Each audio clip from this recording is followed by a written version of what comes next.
गईले दैया रे।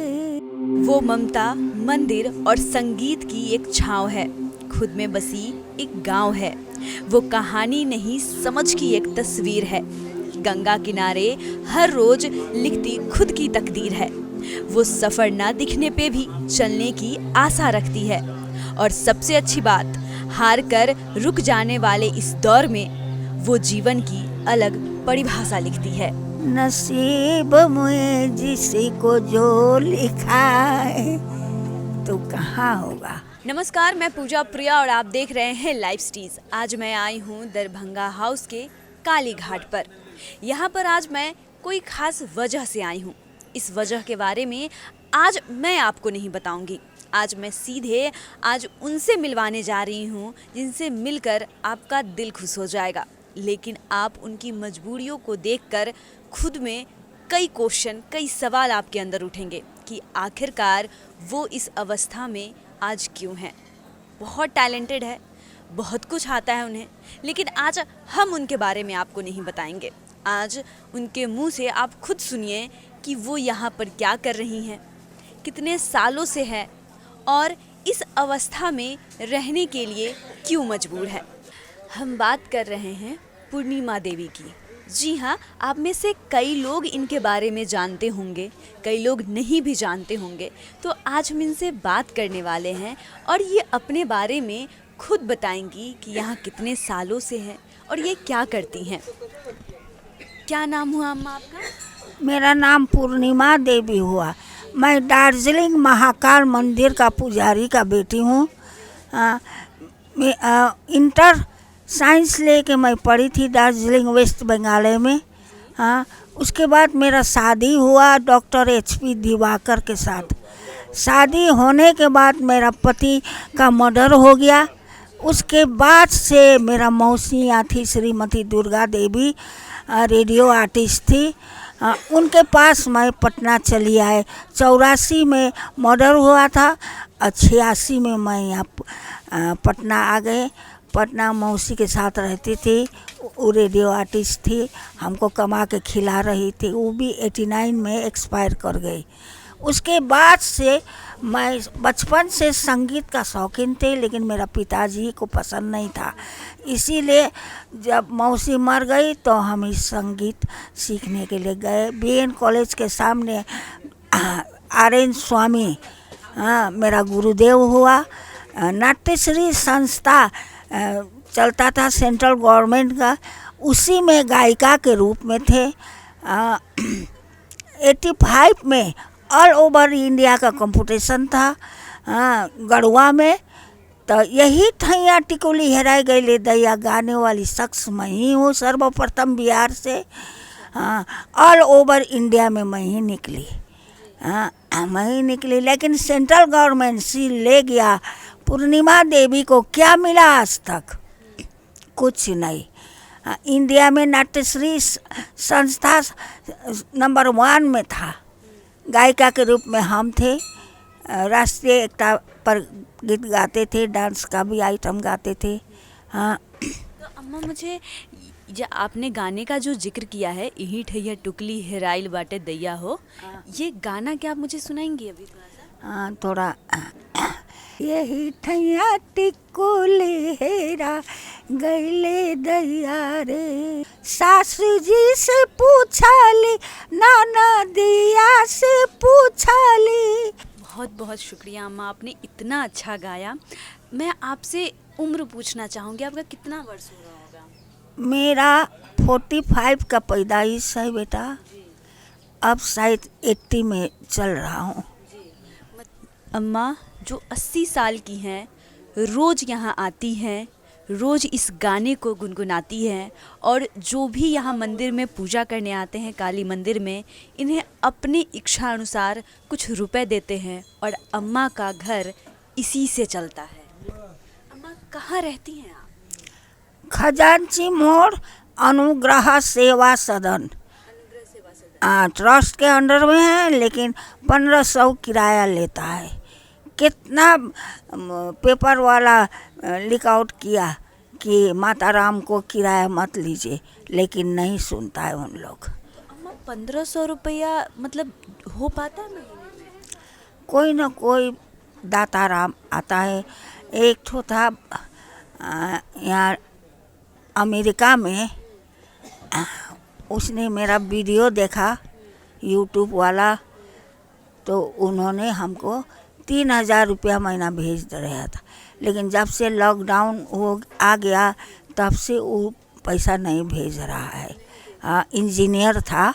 हाँ, तो लॉकडाउन में अम्मा आप यहाँ आती थी या फिर अगर नहीं आते थे। आती थी? हमको पुलिस मना करता था, लेकिन हारमोनियम लेके नहीं आते थे, ऐसे गा के चले जाते थे। हाँ। तो लॉकडाउन में अम्मा कैसे रहती थी? लॉकडाउन में पैसा कहाँ से आता था? क्या करती थी? आदमी लोग आता था ना घूमने के लिए, टहलने वाला, डॉक्टर है, इंजीनियर है, हाई कोर्ट का वकील, सब बेचारा मदद किया है हमको, देता था बेटा, अभी भी देता है उन लोग। अच्छा अम्मा, आपके बच्चे भी हैं? हाँ, एक बेटा है, एक बेटी है। बेटा था प्रदीप कुमार, ऑर्केस्ट्रा का गायक था, रफ़ी और किशोर दा का गीत गाता था, और गुलाम अली का गज़ल वो गाता था। बहुत अच्छा आवाज़ था, लेकिन 2009 से उसका दिमाग अपसेट हो गया। बुग्गी बुग्गी में डांस करने बलिया गया था, भगवान जाने वहाँ क्या हो गया, वही टाइम से उसका माइंड अपसेट हो गया। बेटी कहाँ रहती है आपकी? बम्बई में है, बम्बई में है, हमको नहीं पूछती है। सपने सुहाने लड़कपन में गुंजन का रोल किया है, सास भी बहू थी में ननद का रोल किया है। उसके बाद हम सीरियल देखना बंद कर दिए। जब ये लास्ट वाला सब कोई आके बोला कि आपका बेटी जैसा लग रहा है, सही में देखे तो बेटी, एक तो सीरियल आर्टिस्ट आके बोला चलिए हम आपको बेटी के साथ पहुंचा देंगे। हम कहा नहीं, हम नहीं जाएंगे। गुरुदेव का माँ का गोड़ मिला, हम सिर झुकाएंगे, लेकिन अपना पैदाइश औलाद के पैर में मैं सिर नहीं झुकाऊंगी। तो क्या आपकी जो बच्ची सीरियल आर्टिस्ट है वो आपकी मदद करती है? कभी आई? नहीं, कभी नहीं आई है। पैसे भेजती है? नहीं, नाती नतीना आया है, लेकिन हम एक दफ़े भेंट हुआ था, दोबारा फिर आया तो दोबारा हम नहीं गए, यहीं पर आई थी। पैसे वो लोग देती है या नहीं, नाती नतनी? ना, वो लोग भी नहीं देती है। एक बात बताइए, आप यहाँ कितने सालों से बैठे हैं? हम यहाँ बैठे हैं 11 साल से। 11 साल। हाँ। अच्छा एक बात बताइए, जब आपकी पति के साथ जो कुछ भी हुआ उसके बाद आपका घर परिवार तो होगा ना? पति नहीं, घर परिवार सब पट्टीदार लोग ने ले लिया। पट्टीदार का हमरे ससुरे ले लिया। हाँ, तो डकैत घुसा दिया था। हम डकैत को जेल में बंद करके तब हम पटना चले आए, क्योंकि हाँ, तब से यहीं रहते हैं बेटा। एक बात बताइए, जब आप यहाँ गाती हैं तो रोज लोग आते हैं, आपको देखते हैं गाते हुए? हाँ, देखते हैं बेटा। जो जिसका दिल है, दया है, ममता है, वो बेटा हमको दे देता है। जिसके दिल में दया ममता है वो दे देता है बेटा। तो यहाँ कितने बजे आप आती हैं सुबह में? हम सवेरे 5 बजे आ जाते हैं, और जाती कितने बजे हैं? 11, साढ़े 11, 12 के करीब में। अच्छा, तो अम्मा आप, हम पैर देख रहे हैं, आपका पैर में भी प्रॉब्लम है, तो कैसे जाती आती है? नहीं, रिक्शा से जाती हूँ बेटा। हाँ, पैर तो फैलेरिया है, ये तब बीमारी नहीं हटने वाला है। बहुत इलाज किए, इंजेक्शन कोर्स लगाए, लेकिन दर्द नहीं है जो दवा इंजेक्शन की। लेकिन हाँ, ये बात है कि रिक्शा से जाती हूँ, रिक्शा से आती हूँ बेटा। अम्मा क्या उस आश्रम में आपको खाना पीना भी 2-3 टाइम का देता है? ना, नहीं देता है उन लोग। हम लोग होटल से, होटल से खाना खाते हैं? हाँ, होटल से दोनों टाइम। क्या कभी ऐसा भी होता है कि पैसा ना रहा हो, होटल में खाना ना मिला हो? नहीं, तब भी ये बिस्कुट वगैरह, पाव रोटी वगैरह दान पुण्य करता हूँ, रखे रहते हैं, वही खा के रह जाते हैं। मतलब जिस दिन खाना के लिए पैसा नहीं हो पाता है उस दिन बिस्किट वगैरह खा के रह लेती हैं? हाँ, तो अम्मा एक बात बताइए, क्या कोई ऐसे भी लोग आए हैं जो आपकी मदद किए हो यहाँ पे आके? हाँ, बहुत ने मदद किया है बेटा। नाम तो हम नहीं जानते हैं बेटा। यहाँ फूल माला वगैरह पूजा के लिए आता था।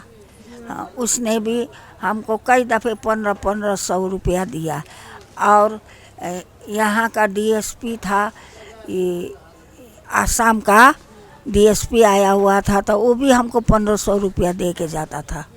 अभी इधर नहीं आ रहा है। और सीआरपीएफ का डीएसपी यहाँ स्टेशन के पास रहता है। सीआरपीएफ का डीएसपी वो भी हमको हर महीना 1000 रुपया भेजता था लॉकडाउन में। तो अभी आप अपना भी ख्याल रखती हैं और अपने बेटे का भी ख्याल रखती हैं। हाँ बेटा, क्या करें, मजबूरी है। मजबूरी का नाम शुक्रिया है। कितना दिक्कत होता होगा इस एज में आके अपना भी ख्याल रखना, बेटे का भी ख्याल रखना। क्या करे, नसीबे में लिख के आया है, वो तो कोई नहीं न मिटा सकता है बेटा। नसीब में जिसी को जो लिखा है तो कहाँ होगा। तो एक बात और बताइए, आप जब यहाँ आते हैं, यहाँ बैठती हैं, जब लोग आपसे सुनते हैं तो कितना खुश हो के आपको जो देते हैं वो रख लेते। खुशी के साथ आशीर्वाद मांगता है, आशीर्वाद दे देते। मेरा आशीर्वाद सबको सफल हो गया। कोई अभी डीएसपी बन के वहाँ आए राजगीर में, कोई एसपी बन के राजगीर में, लड़की लोग भी। अच्छा एक बात बताइए, आप जो इतना अच्छा गाती हैं तो ये गाना आपने कभी कहीं सीखा है, कहाँ पे सीखा है? हम अपने से सीखे हैं बेटा। खुद से सीखी हैं? रेडियो से। रेडियो सुन कर? लता जी का फ्रेंड थे हम। लता जी का गाना का, तो उसका गाना सुन सुन के बचपने से मेरा गॉड गिफ्ट आवाज़ था। गॉड गिफ्टेड आवाज़। आप सबसे गुजारिश है, एक छोटी सी रिक्वेस्ट है कि अगर आप जब भी दरभंगा हाउस आए, दरभंगा हाउस के इस काली घाट पर आए, तो अम्मा से एक बार मिले। जितना हो सके ज़रूर मदद करें, क्योंकि आप जब मदद करेंगे उससे ही अम्मा का घर चलता है, उससे ही अम्मा अपना और अपने बेटे का ख्याल रखती हैं। आपको ये वीडियो कैसा लगा हमें कमेंट कर ज़रूर बताएं। साथ ही हमारे चैनल के साथ बने रहें। अगर आपने अभी तक हमारे चैनल को सब्सक्राइब नहीं किया है तो जल्दी ही सब्सक्राइब कर दें, फेसबुक पेज को लाइक करें और हाँ, आप हमें ट्विटर पे भी फॉलो कर सकते हैं। धन्यवाद।